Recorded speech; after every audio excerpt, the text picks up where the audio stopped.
O vídeo já vai começar, mas antes, não se esqueça de se inscrever e ativar as notificações. Abrir a palavra de Deus, o livro de Provérbios, capítulo 30. Provérbios, capítulo 30. E faremos a leitura dos versos 18 e 19. Provérbios 30, 18 e 19. Um pouquinho só agora.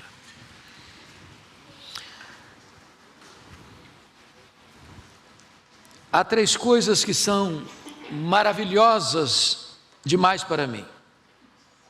Sim, há quatro que não entendo: o caminho da águia no céu, o caminho da cobra na penha, o caminho do navio no meio do mar e o caminho do homem com uma donzela. Eu quero então, à luz desse texto, maiormente do verso 30, falar sobre casamento, um grande mistério. Casamento, um grande mistério. E quero começar dizendo que imagens falam mais do que palavras. Dizer que símbolos resumem discursos. Certamente o maior de todos os mestres, Jesus Cristo, nosso Senhor, usou figuras, contou parábolas, e através de histórias e de símbolos, ele traz a profundidade dos seus ensinamentos. Por exemplo, quando ele quis falar da influência interna da igreja, ele pegou o sal e disse: vós sois o sal da terra. Quando ele quis falar do impacto da igreja no mundo, ele disse: vós sois a luz do mundo. Quando ele tratou da questão da malignidade do pecado que permeia, ele disse: o fermento. Quando ele quis falar sobre humildade, ele não fez um discurso e nem rebuscou os eruditos da época. Ele pegou uma criança e disse: quem não se fizer como essa criança, não vai entrar no reino de Deus. Quando Paulo trata dessa matéria, lá em Efésios 5, ele fecha o assunto dizendo que é um grande mistério. Um grande mistério. E eu queria evocar aqui autores seculares como o Dr. John Gray, quando diz que o homem é de Marte, a mulher é de Vênus.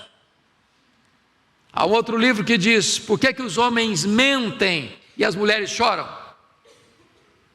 Há uma outra obra que diz: por que os homens fazem sexo e as mulheres fazem amor? Os títulos são provocantes, mas que trazem à tona a diferença entre um homem e uma mulher, o masculino e o feminino. Há alguns mitos por aí, e um deles é almas gêmeas. Pasmem vocês, esse hino foi cantado no meu casamento, e essa coisa não existe. Isso é mito. Não tem na Bíblia de almas gêmeas. Aliás, casamento é a união de dois diferentes, muito diferentes. Não existe esse mito de que para cada pé torto tem uma bota torta. Isso é mito. Outro mito: eu preciso encontrar a pessoa certa. Está errado isso.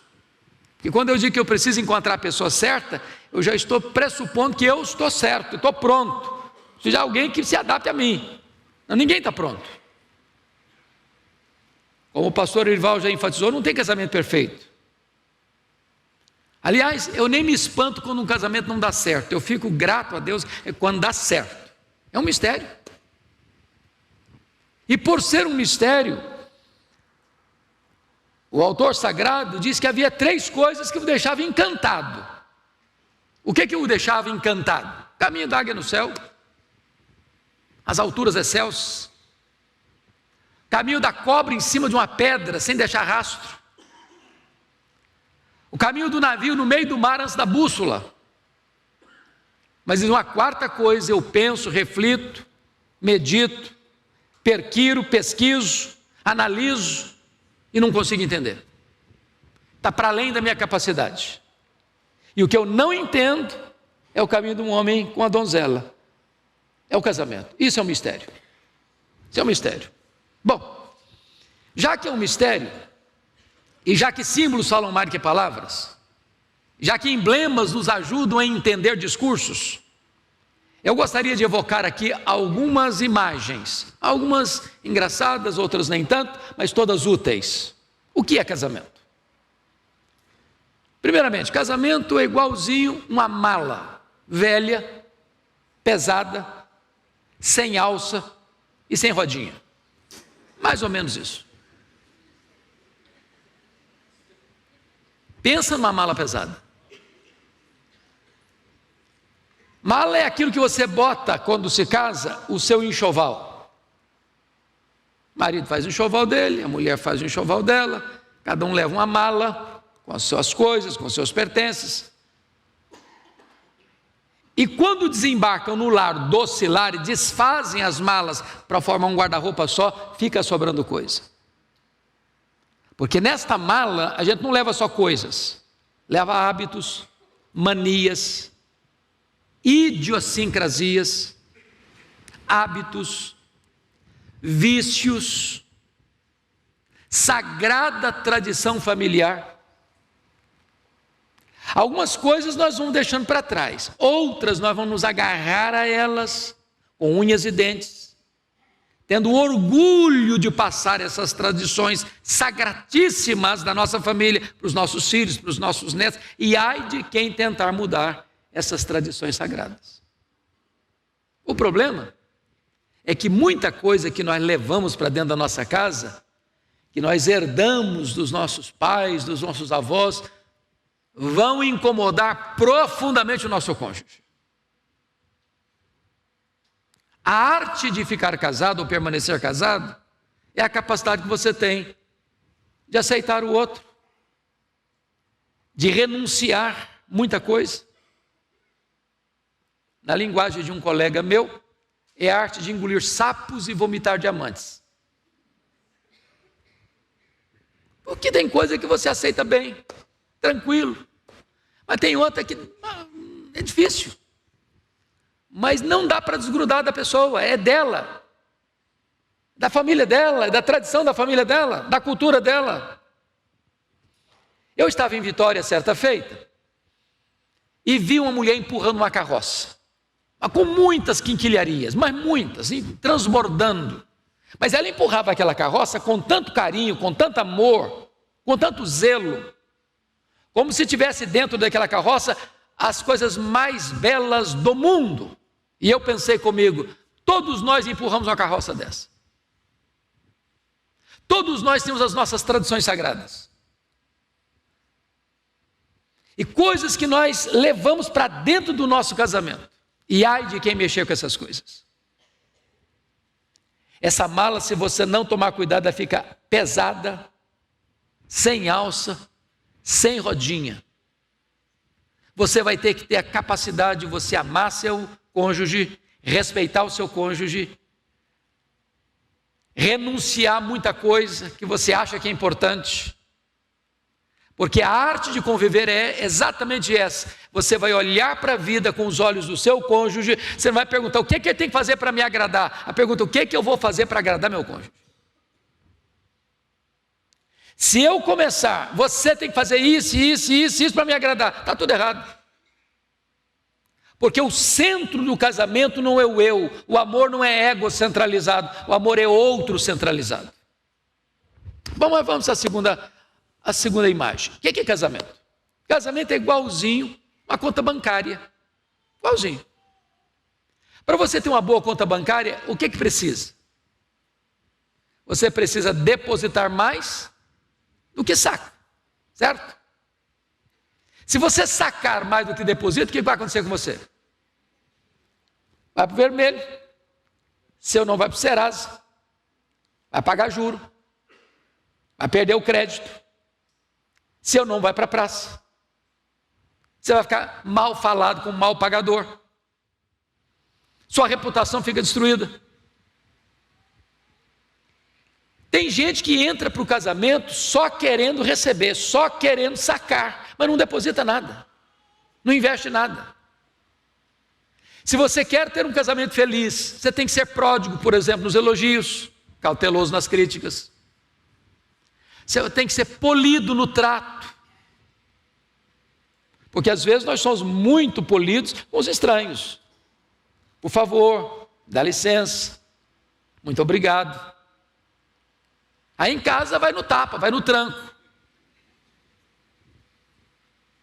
Então, se nós não aprendermos boas maneiras dentro de casa e não exercermos essas boas maneiras dentro de casa, a relação fica truncada, pesada, perde o brilho, perde a alegria. Conta bancária. Agora veja você, quando você é um bom cliente no banco, às vezes você pode passar por uma situação difícil, não é verdade? Aí o gerente do banco que conhece você, então esse cara aí é um bom cliente. O banco vai estender a mão para ele. Mas se o cara é um mau pagador, só fica no vermelho, se a crise chega, não dá não. Outras palavras, você tem que ter crédito positivo, saldo positivo na conta do casamento, gente. Tem hora que o saldo positivo é ir para um lugar para comer um caranguejo gordo só e uma Coca-Cola. Às vezes é comer um saco de pipoca ou um cachorro quente na carrocinha da esquina. Mas tem hora que você precisa também fazer uma loucura e ir num bom restaurante com a sua mulher, sabia? Tem hora que você tem que dar o cartão de crédito para ela e falar: minha filha, vai em nome de Jesus, eu vou ficar orando por você. Ué. Você tem que viver pela fé de vez em quando. Você tem que investir, varão. Investir. Você tem que surpreender a sua mulher com um presentinho de vez em quando.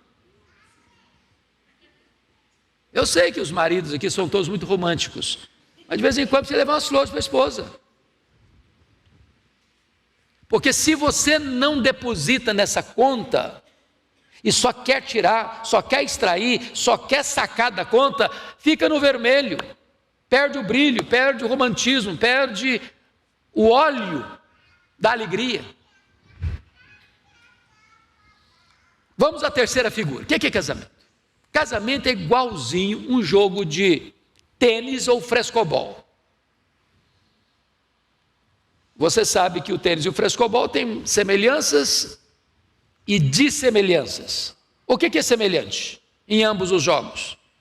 Tem dois jogadores, tem duas raquetes e tem uma bola que vai, uma bola que vem. Qual é o contraste? É que no frescobol você joga com o seu parceiro, no tênis você joga com o seu rival. No frescobol você joga não para explorar o outro do outro, para vencê-lo. Se o outro joga uma bola quadrada para você, você se esforça para devolvê-la redonda. No tênis não. No tênis você aproveita o erro do outro para dar uma raquetada nele e tirá-lo do jogo, para vencê-lo, para derrotá-lo. Em outras palavras, casamento não é concorrência, casamento é parceria. Vocês não estão competindo, vocês estão cooperando. Não se disputa espaço. Você cria ambiente para que o outro floresça. E desta maneira, meus amados irmãos, é da mais alta importância que quando um erra, o outro estende a mão, em vez de massacrá-lo. Isso é casamento. Melhor é serem dois do que um, porque quando um cai, o outro levanta. Melhor é serem dois do que um, porque os dois se esquentam. São amigos, são conselheiros, são intercessores. Há muitos casais, queridos irmãos, que a única união que tem, a única comunhão que tem é no leito conjugal. Acaba de ter uma relação, já não tem mais nada de intimidade, já não tem papo, não tem conversa, não são amigos. Não abre o coração para o outro, não conhece um ao outro, não tem parceria um com o outro, não tem companheirismo. Isso se cultiva, isso se planta. E é muito importante que o nosso casamento não seja um jogo de tênis, mas um jogo de Frescobol. O que é casamento? Vou pegar a ideia lá de Provérbios 18, 21. Casamento é vida ou é morte? Está escrito lá. A vida, ou melhor, a morte e a vida estão no poder da língua. Quem bem utiliza, come o seu fruto. Em outras palavras, você pode dar vida ou você pode matar o seu casamento, dependendo da maneira como você se comunica. Me permita ilustrar isso. Eu fui criado numa região rural, numa região, na época, hoje não, mas na época não tinha farmácia, não tinha médico, não tinha remédio. Então o cara tinha que se virar lá no mato mesmo, com raízes, com folhas, com chás, com garrafadas. Fui criado nessa cultura. E dentro dessa cultura tinha lendas também. E eu vou lhes contar uma lenda. Havia um cidadão que ganhava a vida fazendo garrafadas. Só que ele não fazia garrafada para dor de barriga ou para inflamação da unha do dedão do pé. Ele fazia garrafadas para as crises emocionais do casamento. E aí um cidadão, passando uma crise conjugal, chegou lá e falou: rapaz, eu estou sabendo que você faz uma garrafada aí que é batata para o negócio, resolve. Eu falei: resolve. Então eu quero uma. Quanto custa? Tanto. Eita, mas é muito caro, você está doido aí? Não, é muito caro, você vai dar um desconto? Não, não dou desconto não. Dou não. Mas tem uma coisa, eu prometo que funciona. E se não funcionar, eu devolvo o dinheiro. Lá, bom, desse jeito eu topo. Pagou, levou para casa, falou: agora quer saber assim, como é que eu uso isso? Porque se funciona, quer saber como é que usa. Falou: o negócio é o seguinte, quando o clima ferver, está querendo pegar fogo, aquela briga danada, você vai lá e toma um gole. Só um detalhe, você bota na boca, mas não engole não, aguenta na boca, aguenta. Quando acalmar, aí você engole. Aí funciona.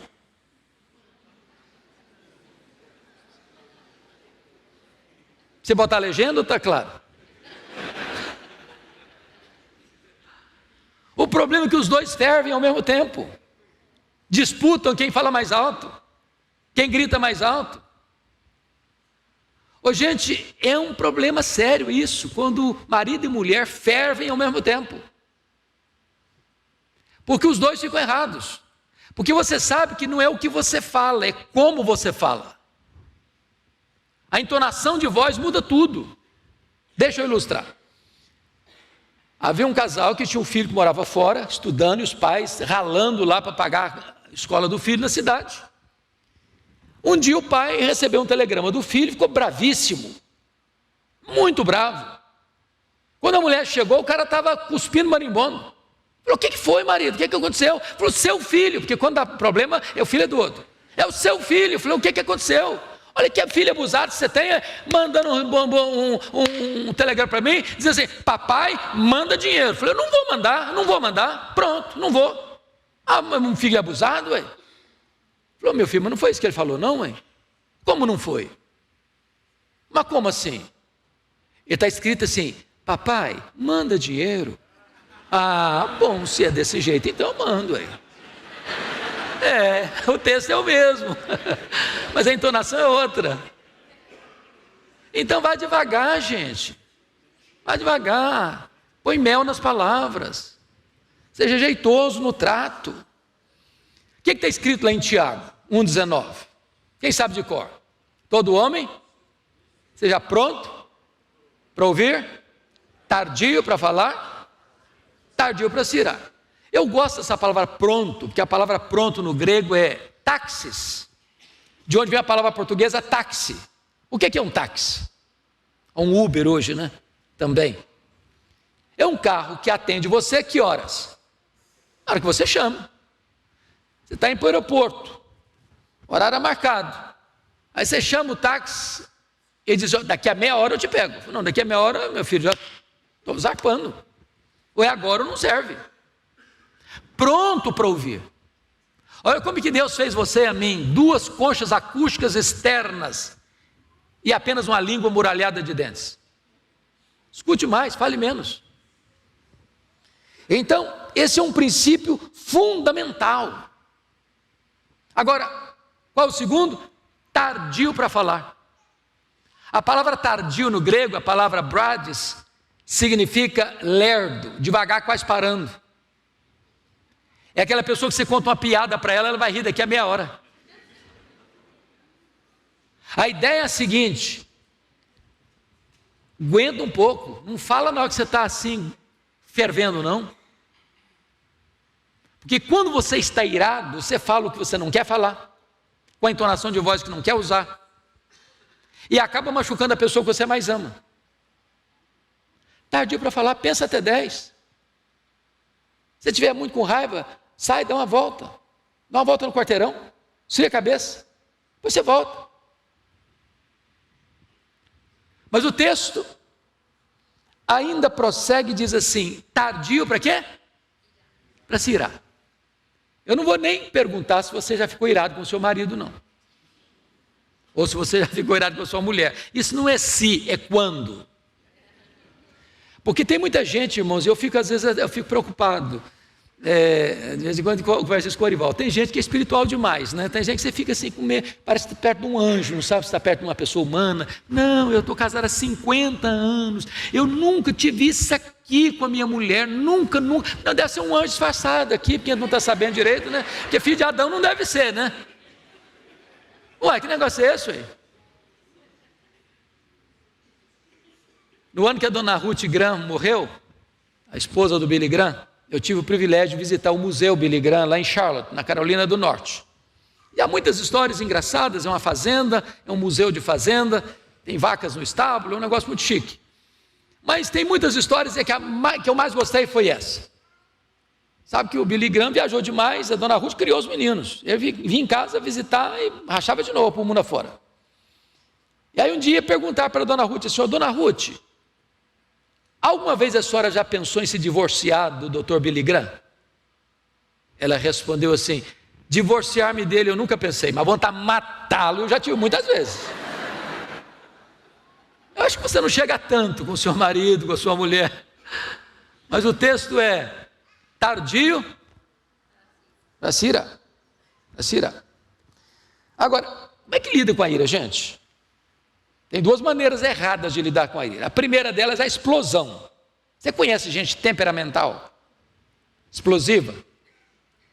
Você conhece gente estupim curto? Você conhece gente que nem estupim tem, é pólvora seca pura? Tem gente que é igual leitinho, bateu, tomou, né? Você sabia que as pessoas explosivas, elas não têm gastrite, nem insônia? Tem não. E ainda dizer, eu sou assim, eu explodo, depois eu fico calmo. Quem se arrebenta é quem mora com você. Joga estilhaço para todo lado. Agora, outra maneira errada de lidar com a ira é o congelamento da ira. A pessoa não explode, mas armazena, guarda. Eu lidei quase a minha vida toda, Orival, com gabinete pastoral. Eu gosto muito. E às vezes eu recebia casais no meu gabinete, e o casal começava a brigar na minha frente. Eu deixava brigar. E lá pelas tantas, um olhar para o outro, falou: você se lembra do que você me falou? E soltava os cachorros. E eu estou pensando que foi enquanto eles estavam vindo para o gabinete. Não, há 10 anos. O troço estava lá, guardadinho, congeladinho, a carta na manga. Gente, o segredo para viver uma vida feliz é zerar a conta todo dia, é perdoar. E se você fala: não, eu não erro não, você está mentindo. Você erra sim. Você é filho de Adão, igualzinho Arival e eu. Erramos, falhamos. Pisa na bola. Tem dia que eu fico escandalizado comigo. Não, acho que não sou eu. Deve ser outro. Se você falar para mim que você nunca errou, eu vou duvidar da sua honestidade. Então nós precisamos ter humildade de pedir perdão. Me desculpe, falei o que não devia ter falado, minha reação não foi boa, minha palavra não foi boa, minha colocação não foi boa. Agora, não fique também ruminando miudeza, sabe, gente? E tem gente que fica presa, coisinha, miudeza, ruminando esses negócios. Gente, bola para frente. Tem dia que você está azedo, parece que você chupou limão o dia inteiro. Mas isso não é você. Você não é assim. Não é porque você errou um dia, pisou em falso um dia, falou uma coisa que não devia falar, ou fez uma coisa que não devia fazer, que você é isso, não. E pediu perdão, às vezes você pede até sem palavras. Passa a mão no cabelo, dá um beijinho no rosto, toca o barco. Toca o barco. O que é casamento? Casamento é preciso entender a ideia de ser um aliviador de tensão e não um provocador de estresse. Você conhece gente que você fica perto, igual porco-espinho? Porco-espinho, se você ficar perto, quanto mais perto você fica, mais você se machuca, mais dói. Tem gente que estressa o ambiente. Ele chega, o ambiente fica pesado. Me permita dar 2 exemplos, e um da Bíblia. Abraham Lincoln foi o 16º presidente dos Estados Unidos e o maior estadista americano. Os biógrafos de Abraham Lincoln dizem que a maior tragédia na vida dele não foi o assassinato dele, foi o casamento com Mary Todd Lincoln. Ela era uma mulher ranzinza demais. Às vezes na casa dele, ou no palácio, na Casa Branca, reunido com seus ministros, ela aprontava uma confusão com ele, jogava café quente na cara dele, na presença dos ministros. O apelido mais bonito que ela botava nele era de macaco. Tem pessoas que criam um ambiente insuportável. Sabe o que gostava de fazer na vida? Ter reuniões até de madrugada. Não é que gostasse de reuniões até de madrugada, não. O que eu não gostava é de voltar para casa. O ambiente é pesado. Deixa eu dar um exemplo na outra ponta. Um dos grandes personagens da política francesa, Disraeli, era um solteirão, muito culto, com muita influência na França. E uma senhora, jovem senhora, ficou viúva, muito rica. Um dia, ela mandou uma carta para ele, propondo casamento para ele. Disraeli respondeu: eu topo, pelo conforto que você vai me dar, mas não gosto de você. Você topa? O viúvo falou: eu topo. Casaram.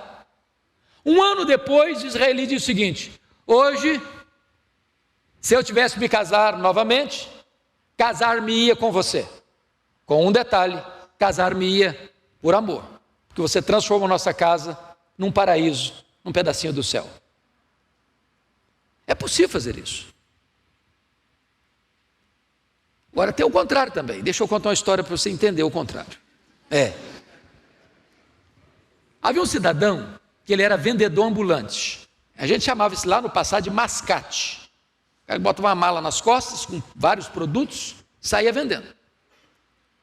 Aí um dia esse cara foi numa sapataria, e só gente acima de 60 anos vai entender o que eu vou falar agora. E chegou para o vendedor e perguntou assim: tem sapato Vulcabras?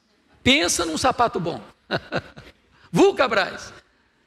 Todo vendedor de sapato não erra o ponto. Ele já pega 3 números para não ter perigo de não acertar o número certo. Aí ele trouxe um 41, um 40, um 39 e um 38. O número do camarada era 41. O cara botou o 38 no pé, os dedinhos ficou tudo enrugado. Falei: esse não serve, esse é 38. Falei: não, mas eu quero esse aqui. Não, cara, mas não serve, eu quero esse. Já deixou, botou o sapato, já saiu com o sapato 38. O vendedor não entendeu nada. Passado um ano, o mesmo cara vem na mesma loja, procura o mesmo vendedor. Eu falei: tem sapato Vulcabras?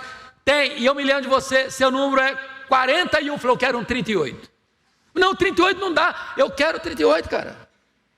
Já colocou ali e já saiu. Passado mais um ano, vem o mesmo vendedor na mesma loja, procura o mesmo camarada. Falei: tem sapato Vulcabras? Falei: tem, e eu te conheço, seu número é 41. Falei: eu quero um 38. Não, cara, você está maluco. Você vai me contar essa história. Não, você me conta porque eu não estou te entendendo. Mas você quer que eu conte mesmo? Claro que eu quero, ué. Eu não te entendo, ué.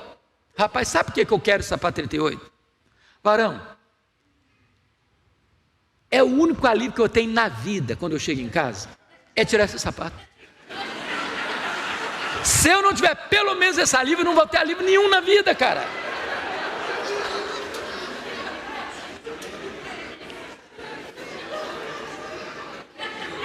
Ô dona menina, como diz Jeremias, dá uma olhadinha se o seu marido não está usando sapato apertado.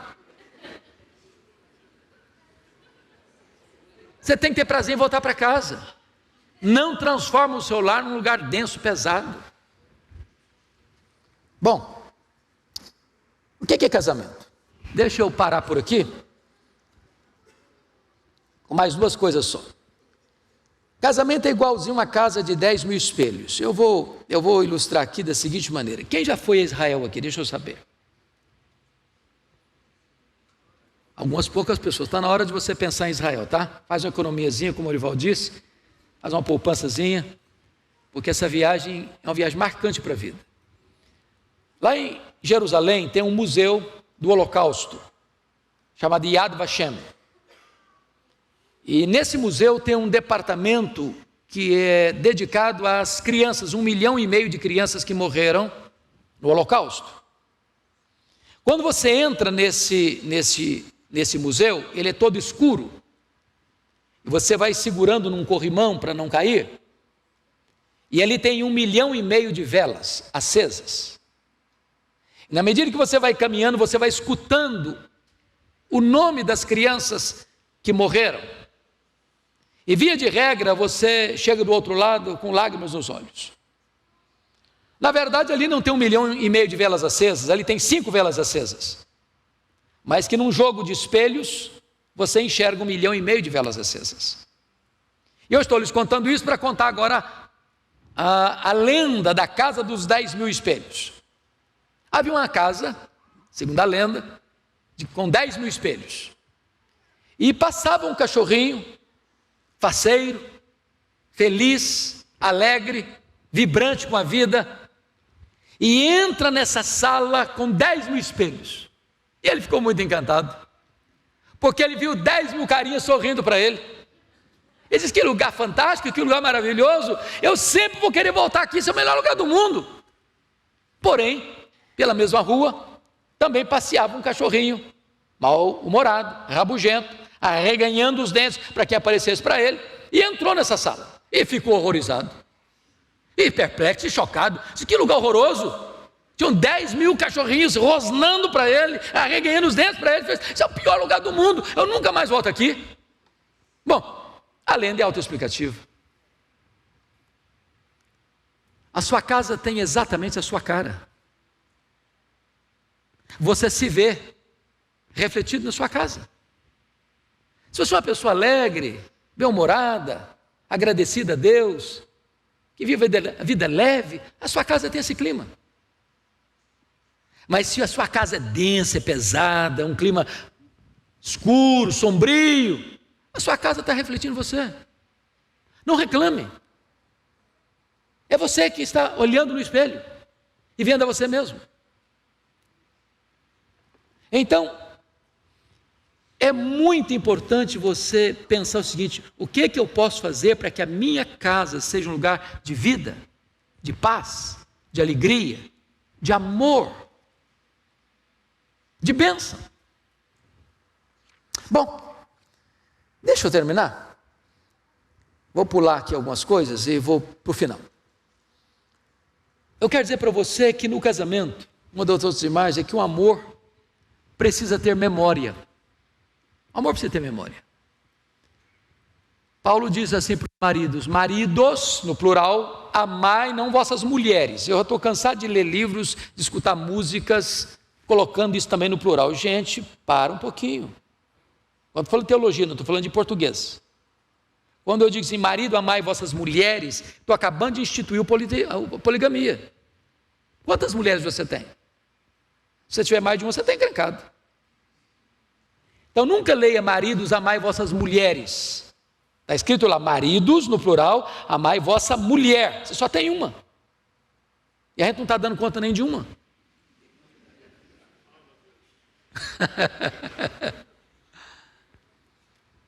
E como é que o marido ama a sua mulher? Como Cristo amou a igreja. E como é que Cristo amou a igreja? Primeiro com amor perseverante. Amou-os até o fim. Ele amou até o primeiro fio de cabelo branco aparecer, até a primeira ruga aparecer, até os sinais da velhice chegarem. amou-os até o fim. Irmãos, casamento não é um contrato de risco. Casamento não é uma experiência, eu vou entrar para ver se dá certo. Casamento é até que a morte os separe.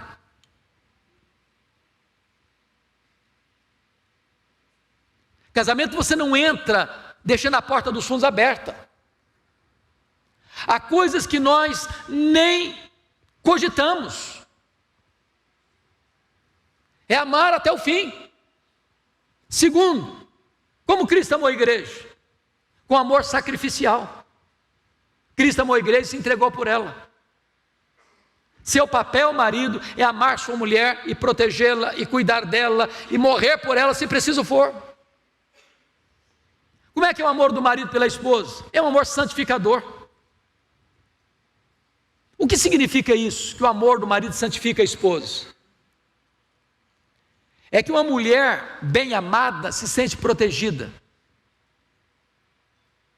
Pense comigo nessa cena. A mulher está em casa, nunca recebe um elogio do marido. Nunca. Ela bota o pé na rua, é elogiada. Ela compra uma roupa nova e sai do quarto igual uma princesa. O santo homem de Deus nem percebeu que ela está usando uma roupa nova. Chega uma festa, ela vai para o salão e torra a cabeça 2 horas numa chapinha. Bota as mais belas bijuterias.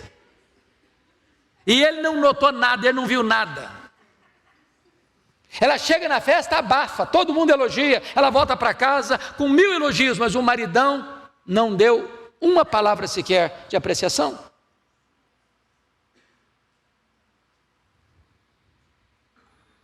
Agora imagine você que essa mulher que nunca é apreciada pelo marido, bota o pé na rua e ela é coberta de galanteios. O que vai acontecer com ela? Vai ficar vulnerável. Mas se o marido a ama e quando vieram os galanteadores, fala, chega para lá, seu bicho ruim. Eu tenho valor. Eu sou amada. O amor tem que ter memória. E eu termino com uma história que para mim me marcou muito. De um homem com já mais de 80 anos. E ele era o mais fiel cliente da floricultura do seu bairro. Todo sábado eu chegava lá e pedia o melhor buquê de rosas.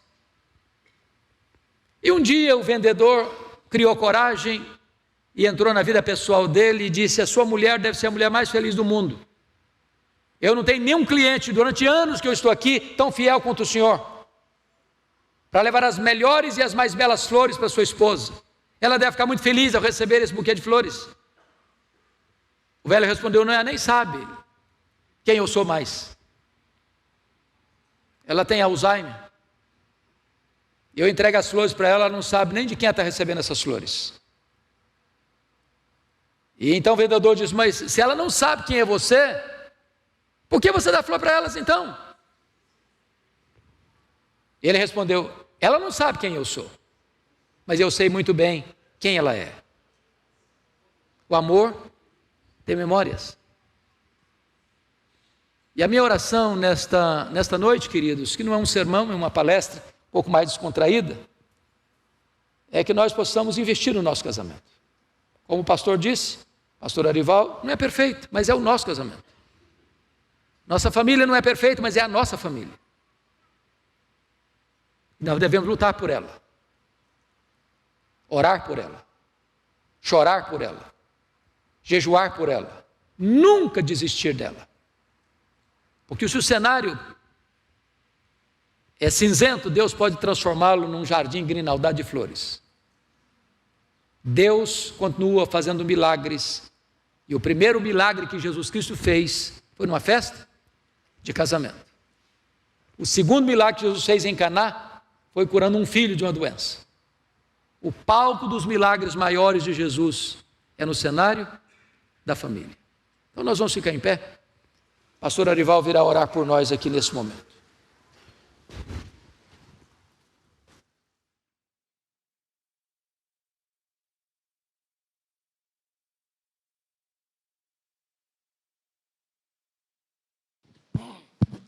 Vamos orar? Senhor Deus, que essa palavra caia no nosso coração nesta noite, trazendo consolo, esperança, refrigério e expectativa de que a nossa família, o nosso casamento seja sempre melhorado pelo Senhor. Nos dê humildade, nos dê, ó Deus, iniciativa, nos dê ação dentro do nosso relacionamento. É a oração que nós fazemos em nome de Jesus. Amém, Senhor. Amém.